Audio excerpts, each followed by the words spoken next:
Welcome back to Supporting Physician Spouses. I'm Kendra. And I'm Katie. It's November, which means gratitude overload. Every social media post, every journal prompt, every email newsletter is telling us to count our blessings. We have many of, but look, as a coach, I love gratitude as a practice. It is powerful. It can genuinely shift your perspective and help you find joy in the midst of difficulty. But lately, I've been noticing something kind of troubling.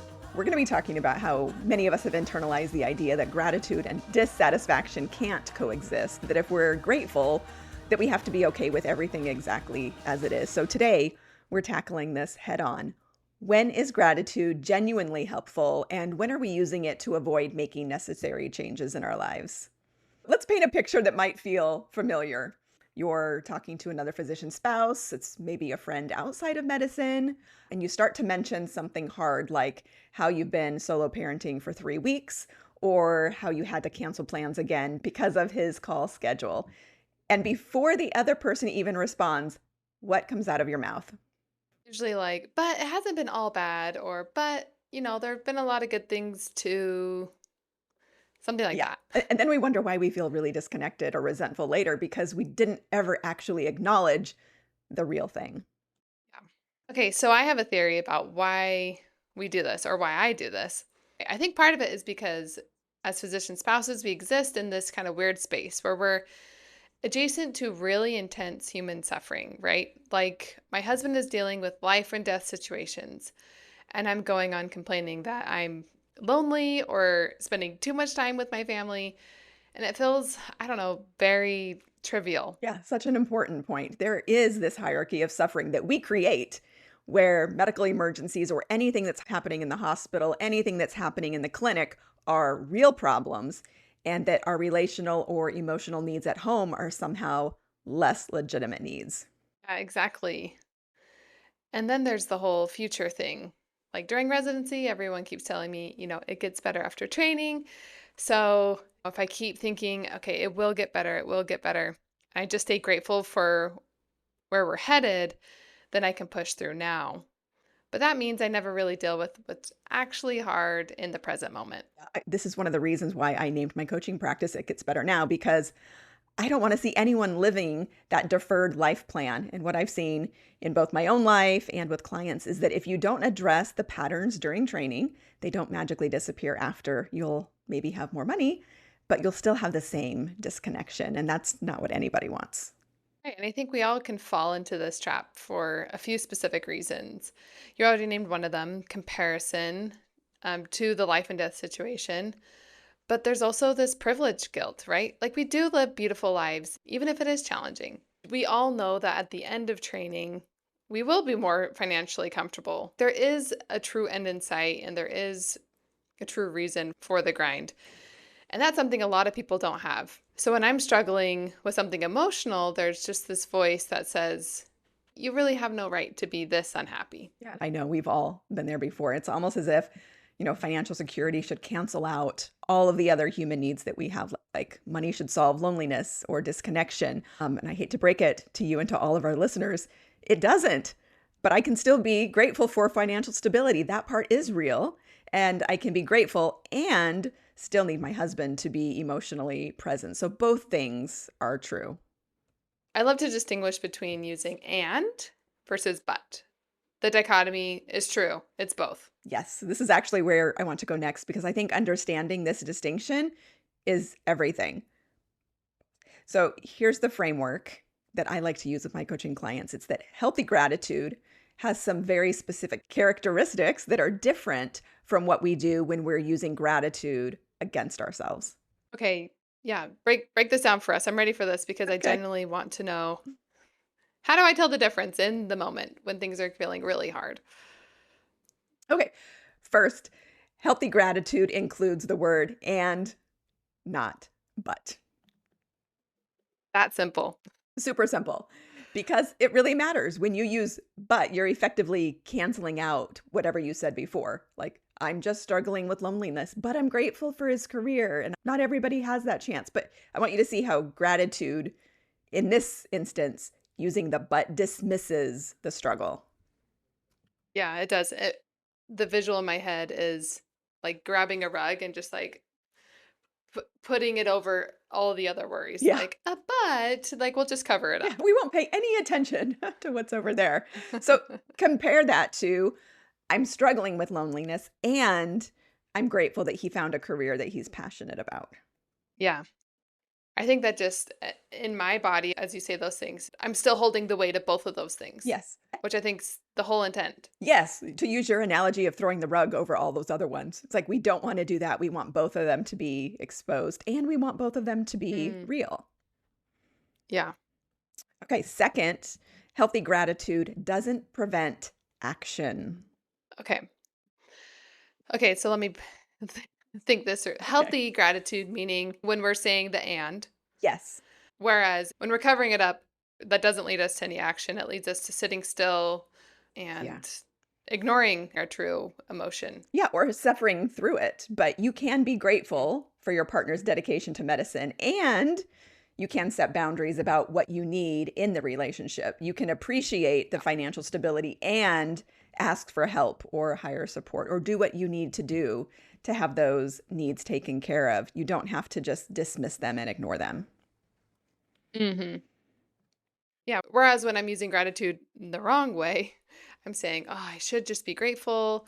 I should just enjoy this, becomes the reason I don't have the hard conversation and I'm not asking for what I'm actually needing. Right. And I think the best way to sum that up or to explain it is using gratitude as gaslighting. You gaslight yourself into believing that whatever is happening is okay and it's fine and it creates a sense of paralysis. Whereas real gratitude can coexist with change. They don't cancel each other out, they help each other. Whereas the gaslighting just leaves you feeling terrible, honestly. Hmm. Yeah, I like that. So, this healthy gratitude that we're talking about should energize us to make things better and not trap us into feeling like I have to accept my life right now Right? and feel really stuck in it. That's the perfect way to put it. Right.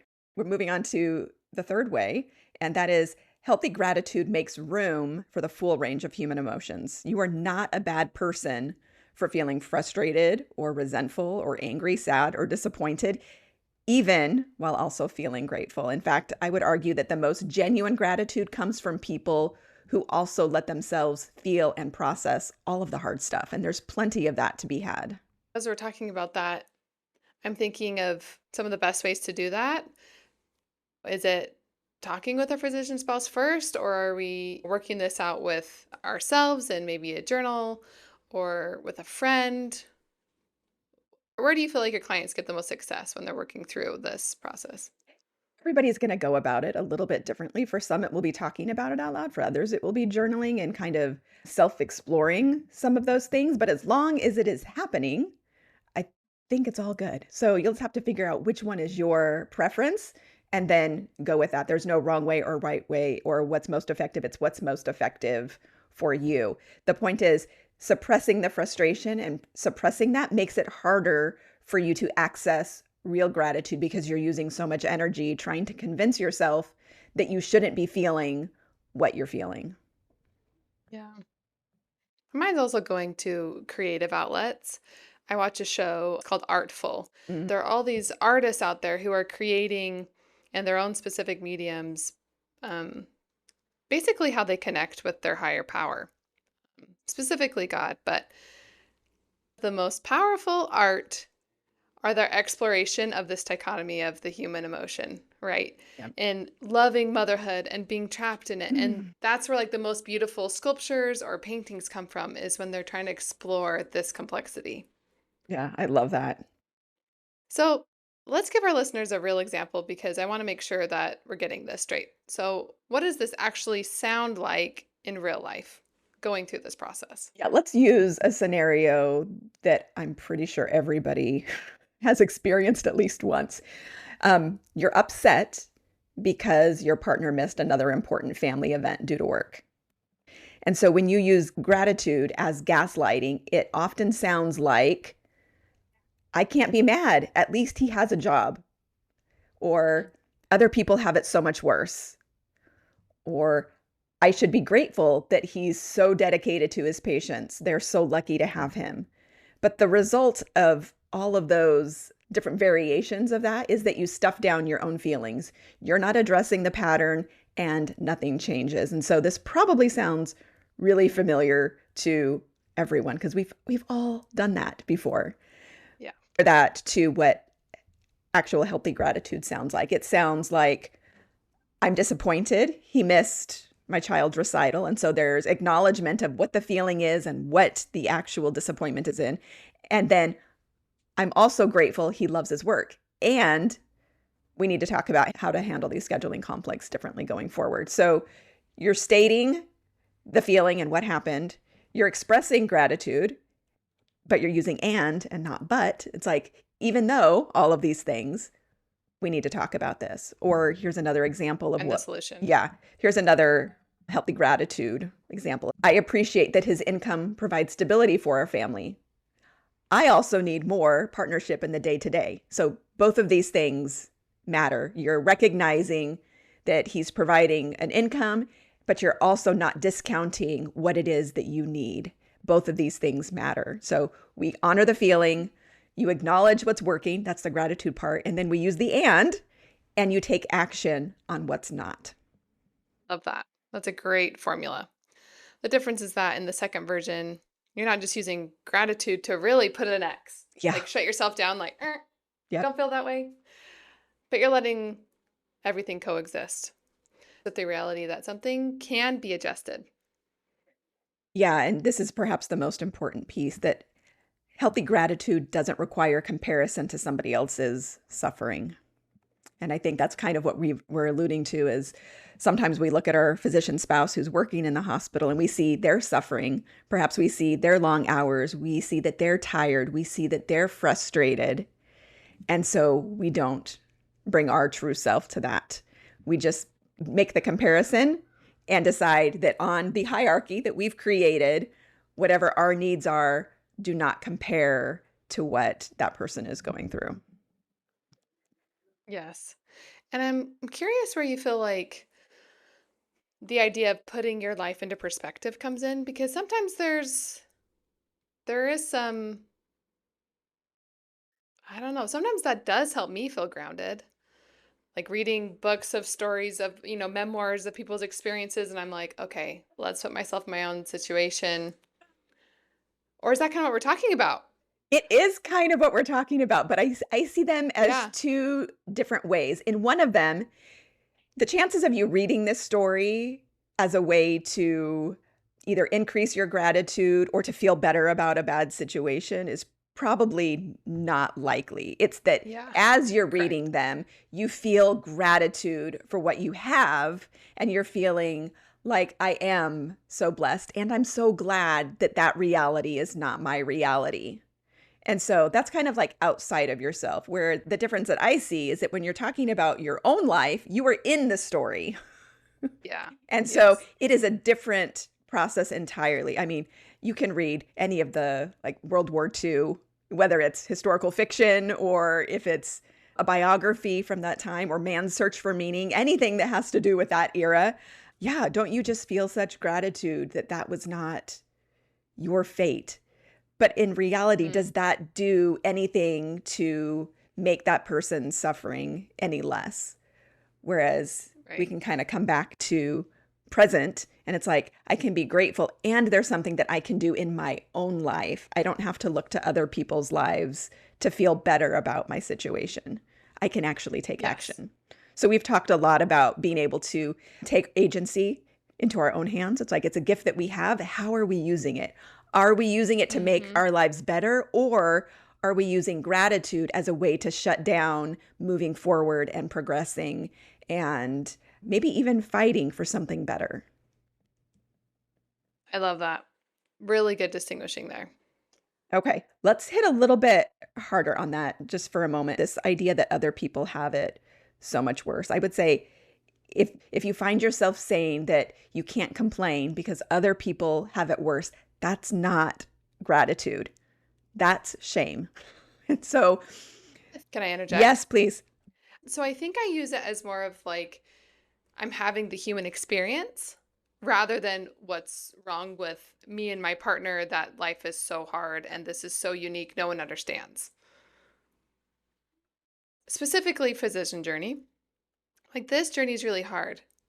And I think growing a family and building career is hard no matter what you're in. Do you kind of see the difference? So I'm like Yeah. trying to understand or trying to pinpoint. And I think that's a positive thing for me because it helps me feel like not shame in it, right? It just helps me feel like Yeah. this just is. But maybe it lends me to take less action steps because I'm like, I'm just having a human experience and it's fine. Yeah. We'll just kind of get through it. We're going to get to some questions that you can ask yourself to figure out Mm, whether you're using gratitude in a healthy way or if you're using it to either stay stuck or not take action. love it. Okay. Okay. So, main point here, someone else's suffering doesn't cancel out yours. You can suffer Hmm. and somebody else can be suffering at the same time. And when you deny your own experience because someone else has it worse, you're not actually honoring their experience either. You're just using their pain to silence yours. So it's like you were talked about with the rug. You're just using their pain to throw a rug on yours. And that's not Yeah. gratitude. That's part of the comparison in the suffering Olympics. So that's not a gold medal you want to win. Okay. So I promised you questions. So here are the questions, Katie. Let's These hear it. these are for you and for all of our listeners. Here's the first one. Am I using gratitude to avoid taking action? So I want you to ask yourself, is my gratitude leading me towards making things better, or is it a reason not to change anything? If it's the latter, you're probably gaslighting yourself. Yeah. So if I'm thinking, I'm so grateful for the life that we have, and that makes me want to protect it by having a hard conversation, by wanting to become better as a family, then that's healthy gratitude. But if I'm thinking, oh, okay, I should just be grateful and I should not rock the boat. Like we have so many things going on right now. I just don't want to shake things up. We don't have the energy for this type of conversation. That's the problematic kind, Yeah, right? I hope everybody heard that as you were saying it, because to have both of those things right together, it was like, yeah, one of those is definitely better than the other. Okay, Totally. here's our second question. What am I afraid will happen if I acknowledge this is hard without immediately following it with gratitude? I think I'd be afraid of focusing too much on the bad. Okay. Maybe this is not a good sign, but it's like, broaden your lens a little bit, open the aperture Mhm. to see more of what's good. Um, but also afraid of judgment because like we've mentioned, like this is a great learning in this journey, but also a great career path with a great ending, Yeah. once we get there. Yeah, I think often we're afraid that we'll sound selfish or Hmm. entitled Yep. or that people might Yeah. see us as entitled. We're afraid of judgment from others or even our own judgment about how we're feeling. But naming that fear helps you to see that the fear is talking, not reality. I love that. So if I just said, this is really hard and left it at that, Yeah. what if that was okay? What if? That's revolutionary, isn't it? What if you just left it at that and didn't have to Mm. subdue it or quantify it by adding, How it compares to someone else's. yeah. Yeah, All right, it's good. here's our next question. Can both things be true? So we talked about holding both things at the same time. This is practicing holding complexity. Can you be grateful for financial security and want more emotional connection? Can you appreciate your partner's calling and need them to show up differently at home?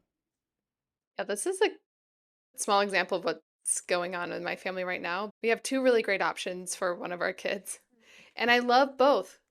And that is true. And I'm choosing to take one of those scenarios out. And like that is also true. So my action was actually taking away, even though it was a really good thing. Yeah, that's So I think the answer is almost always yes for this yes, dichotomy. I agree. That's a great example of holding complexity.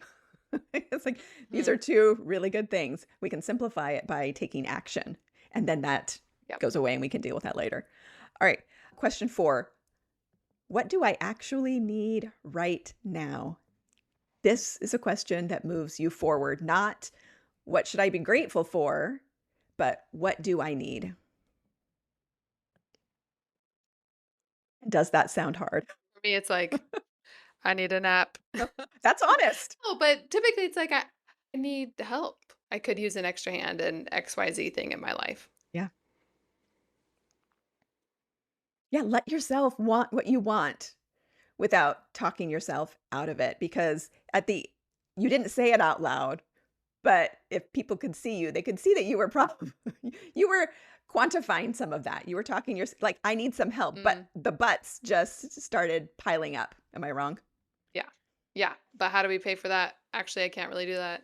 Ye It seems like it's going to be more effort to find a creative solution rather than just deal with it. So let's just throw the rug over it and we won't think about it. I'll just focus on how grateful I Yeah. am. Okay. So I understand the impulse to do that, but I want everyone to get comfortable with letting yourself want what you want without talking yourself out of it. Even if you can't figure out the solution for it, let yourself want it. Queen of trying to find solutions to it I before I know. get into something. It's so hard for me. Again, everybody, welcome to the human club. It is what we do. I just want you to notice. Just notice it for yourself.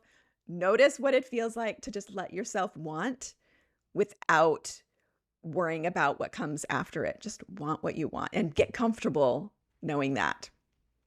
Just write it down. This is what I want. Yes. And then address the solution at a future time. Yeah. Sometimes the things that Okay. we want, maybe the answer for it isn't right away, but you're allowed to want what you want. I'm Okay. reminded of the book that we both love, Suzy Welch's book, Becoming You. Just to let yourself be, to not judge what it is that you value or what it is that you want, that all of these things are good. And if you want it, there is a way to get it. You might not know what it is right now. I might not know how to get it right now, Mm. but we're allowed to want it. That's the first step to any dream is you have to want it and own that you want it. Yeah, I love that. Yeah, I think that this practice of just wanting, I don't really go into that because I jump so much into the solution. And Yes. I'm like, oh, this would never happen. This is really unpractical. This, not in the season, not because of Oh. all the obstacles. Hmm. This is a way that we disappoint ourselves before the world can disappoint us or before another person can disappoint Yeah. us. So we just disappoint ourselves first because in some ways it's a little bit less painful because it's like, well, I did it then. Mm-hmm. And it's like I can somehow live with that, whereas it might be more difficult if it was somebody else who was disappointing me. But I say this all the time, and I wish I could remember who to give credit to for this. But it's when you have a choice between disappointing yourself or disappointing another person, disappoint somebody else. Don't disappoint yourself. Disappointing yourself is a form of self betrayal, and that leads to terrible outcomes. Want what you want and let that be enough for now.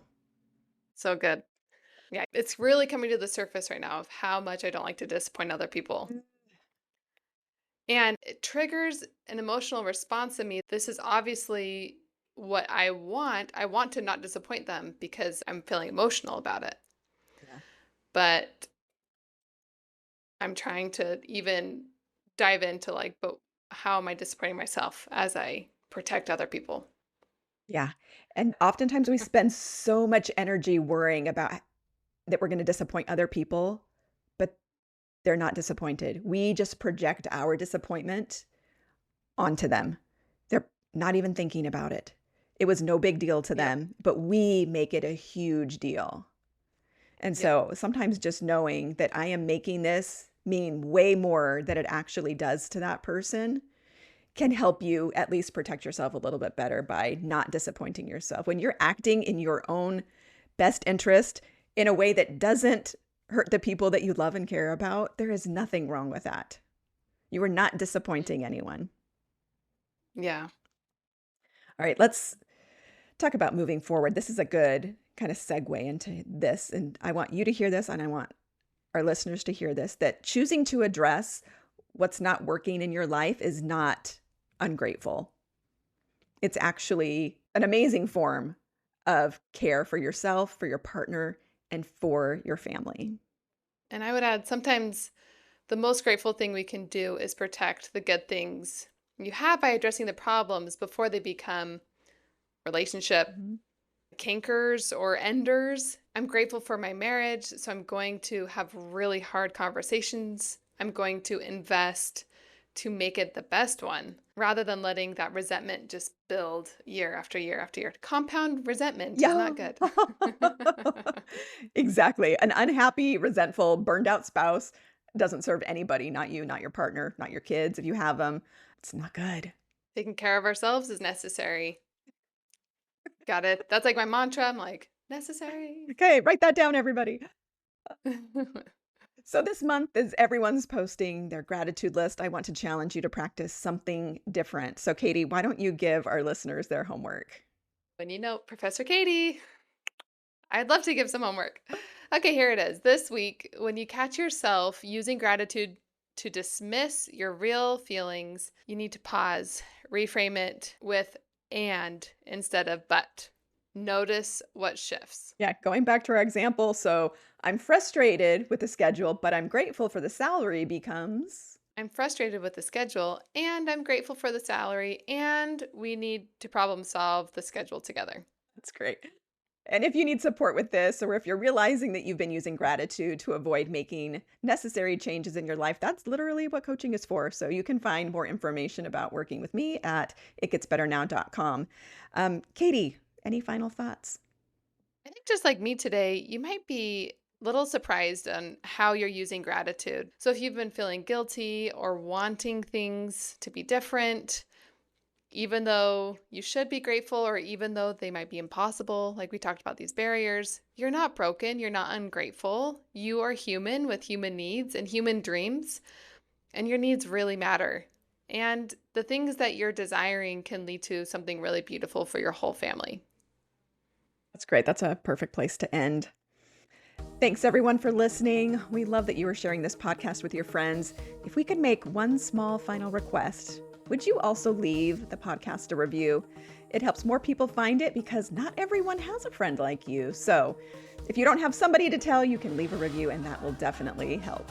Yes, and if you want to connect with us, please follow along on Instagram at Supporting Physician Spouses, or like always, you can email us at hello@supportingphysicianspouses.com. We know next week is going to be a busy week with Thanksgiving coming up, but we will be back with a special episode dedicated to how to handle holidays and other special occasions. So if you know, you know. We'll see you next week.